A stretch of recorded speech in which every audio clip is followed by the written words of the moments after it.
wanted to have a sequence that was in an urban kind of environment. I really wanted to see dinosaurs against old stones, things that are ancient to us, but in contrast with creatures that are 65 billion years old. I thought it'd be a cool combination.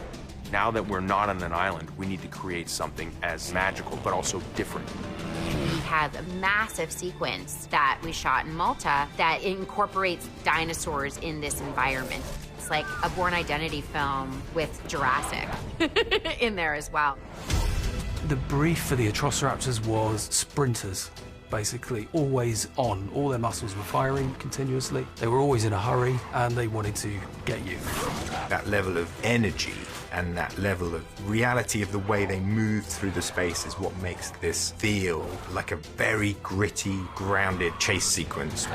And in order to get that energy, we're shooting with lots of cameras at the same time. And as part of visual effects, we have to take data from all of those cameras. What the lenses are, what the heights of the cameras are, so that we can recreate a digital version of the scene. And within that, we can then place our dinosaurs. Challenges for us were trying to make sure that the dinosaurs felt like they were really interacting with the space.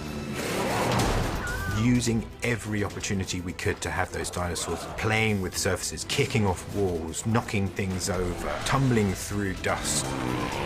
And the fun thing about that was we could put all sorts of gags in there that we hadn't even thought about. Smashing through loads of stuff in the street, shots where we expected to be looking in one place at a dinosaur, and we thought, actually, we can put it up there on the stairs and then it can jump down. There's a great shot in the sequence where Owen rides his bike into a plaza and there's a Carnotaurus and an Allosaurus. We had to recreate the square that they're in, make digital copies of any props so that we can knock them about whenever a dinosaur interacts with them. Then animate our dinosaur to really sit in with the action. That lent a level of believability, which is one of the reasons why I feel like the sequence is so successful. It has so much energy.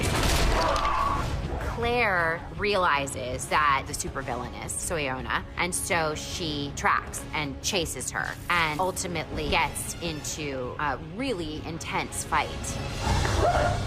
Colin and the stunt team organized it and shot it in such a way that it's almost like all in one take, and it's really exciting and full of energy. Some really great stunts.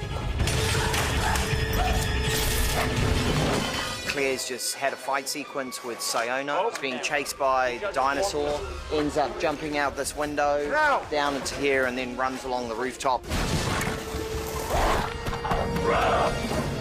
We'll have a little bit of wire work over on our roof over the other side, with Claire's character jumping from roof to roof.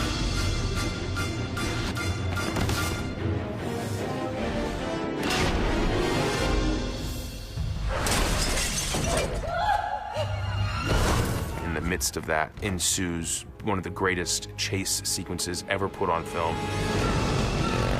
You should see me ride a motorcycle. I am very good with the help of an amazing stuntman. My role is to double Chris Pratt on the motorcycle chase. We are dipping through the streets, dodging people, cars, and reacting to the dinosaur. Riding around the city of Malta, it's quite challenging, so I've chosen a really all-around motorcycle, the Montesa, the Honda engine in it. We can rip up steps, it can do jumps, it can clearly escape dinosaurs, so it's a great bike to ride. The camera department have their hands full on this one. They're using film on the big covert camera bike and all the picture cars. We got a small film canister on there, so they understood the weight restricts me in riding, so I wouldn't say it's bothersome at all. It's not all about what I'm seeing. I got to understand what the camera's seeing and what kind of story we're trying to tell.